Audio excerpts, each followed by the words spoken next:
Welcome back. You ready to go outside? Come on. You want in? Oh, you're okay. You all right? Come here. Are you okay? Hey. Hey. Yeah. Oh, that was no good. St. Bernards don't last very long. She's about 9. But she's blind, and I had the door locked, or I didn't have it locked, had the latch, and she rammed into it. She's not losing any weight. She's really good shape.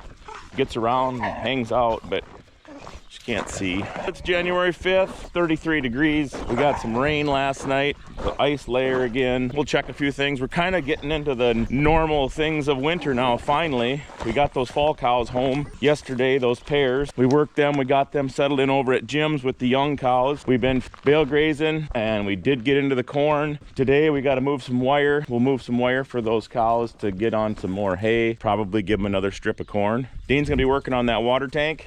We got to get that finished up finally. It's been like multiple stages of getting that done. We'll check the calves too. You guys haven't seen the calves out. They're really doing well. We got them spread way out on that 25 acres. So they're staying clean. They're doing good. That's what's happening today. So first thing every day, I usually come out here and check the boiler, check the oil supply, check the temperature on stuff running. So that's good.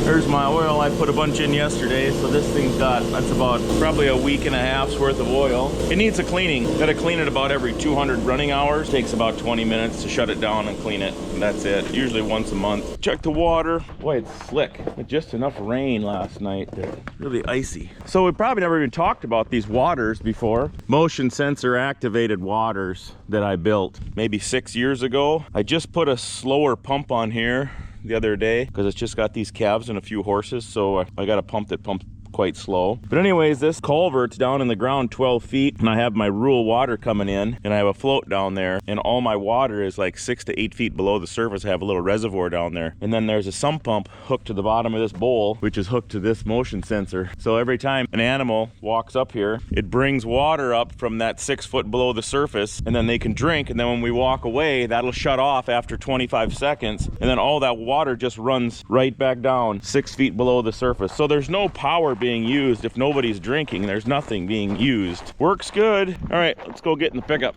Ellie's off to school, so it's nice that I can get my garage back so I can get the bale bed in the heated garage. Makes it a lot nicer in the mornings to get going. Calves have been doing really well. They're eating about 20 pounds of hay and silage at the bunk line. And then we also got bale feeders out there, plus they got their self feeders, which they're getting their corn and their protein from. But I like to roll out a CRP bale out a ways, and I roll it out just like you're feeding cows. And of course they eat most of it, but then it gives them a big area to lay on and keeps them exercise, walking back and forth. So that's what we're gonna do right now. And I got a load on the wagon ready to go to feed them. I want to get back into morning feedings. I was getting kind of out kiltered there afternoon and feeding them at night. We were doing it every other day, but now we're up to every day.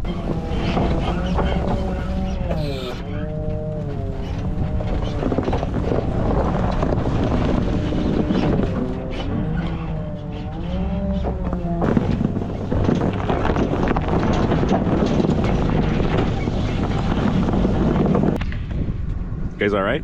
I was gonna make a little fold up, hinge it here, and have a little table so these dogs have a flat place to stand when there's a bale on here. They get a little tight fit, aren't you? Aren't you? All right, let's go roll it out. We'll look at the calves. They're all up at the bunk line waiting for the wagon. Like I say, they got feeders out here. There's 5 or 6 feeders.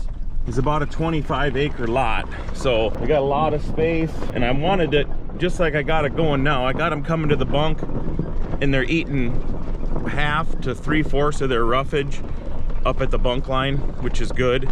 There's always a bale feeder out here, or 4 bale feeders with good prairie hay, and I try to roll out 1 bale every day too, as like a bedding, and they'll eat some of it, kind of stretch them out a little bit. World's better than last year. Last year was a complete wreck. This time we had 3 foot of snow and way below zero for many days in a row. It was just a complete wreck. So this year we're way ahead of the game compared to last year. But you can see it goes way up there. It's a half a mile. It's a half a mile long. It's not super wide. And then I've been rolling it out up here. You can see I've been rolling out the bales over here, trying to spread them out. You know, it was really muddy. We had all that rain and that wet snow and ice, and the lots, if you had them in a tight lot, you were battling a lot of mud. But here we were able to pull them farther and farther away from the water and the feeders. We got them brought out here where they had a lot more space, and that's the key. All right, let's roll her out.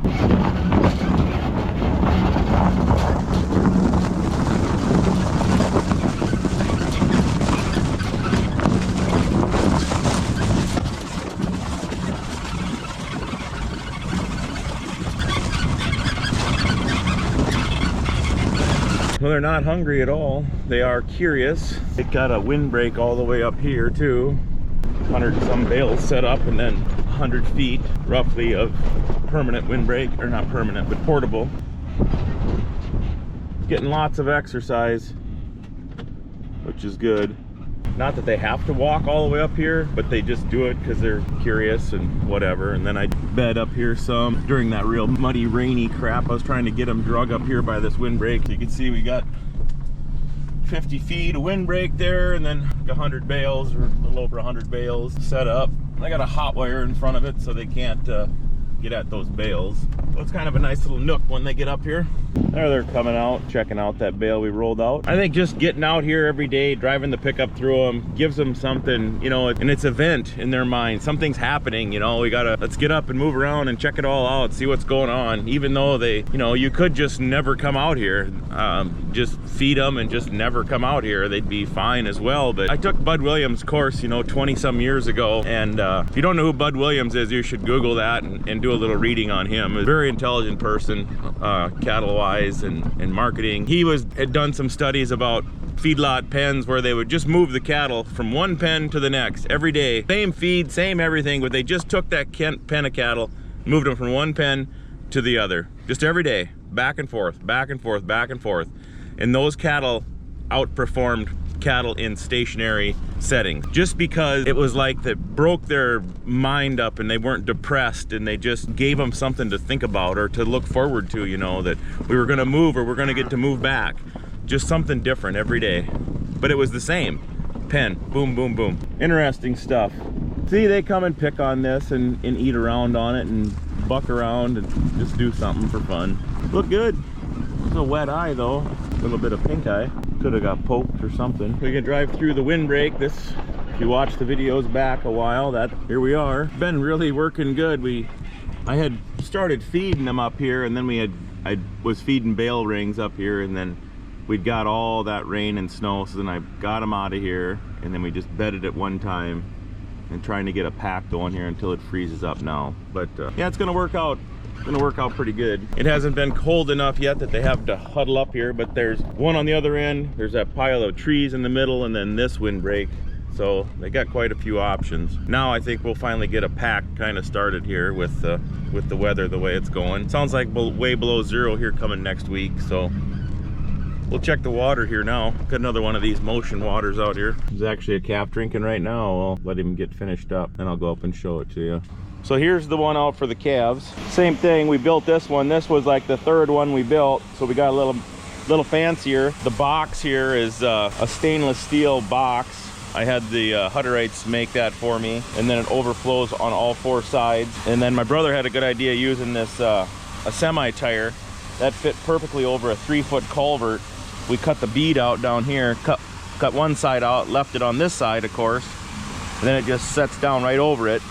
The culvert's right here, and then we made these brackets to bolt to my box. Same thing, this culvert's 12 foot deep. My rural water is coming in at 6 foot, and there's a float down there, so there's a reservoir of water under the surface, 6-7 feet below the ground. We got power out here, and there's the motion sensor. That goes down underground, goes in, hooks to a sump pump. Sump pump is bringing the water up. Then once we leave, once that thing quits detecting motion, then all that water just drops right back down 6 feet below the ground, and then sits down there and waits until somebody comes up. Once or twice a winter, you got to pull that pump up and clean off any hay or fines. Depends on the pump. I've got some pumps I don't have to really mess with. There it goes. There it quit pumping. Now it's all settling back down. All that water will just run right back down. It's actually going through the sump pump itself. There's no check valve, so it just runs right back down through the same hole, which helps push any debris off of your pump as well. There, in just a matter of a few seconds, all that water, now it turned back on because this calf showed up. This calf is getting a drink. That pump is suspended in that reservoir down there. So let's say that reservoir is 4 feet deep.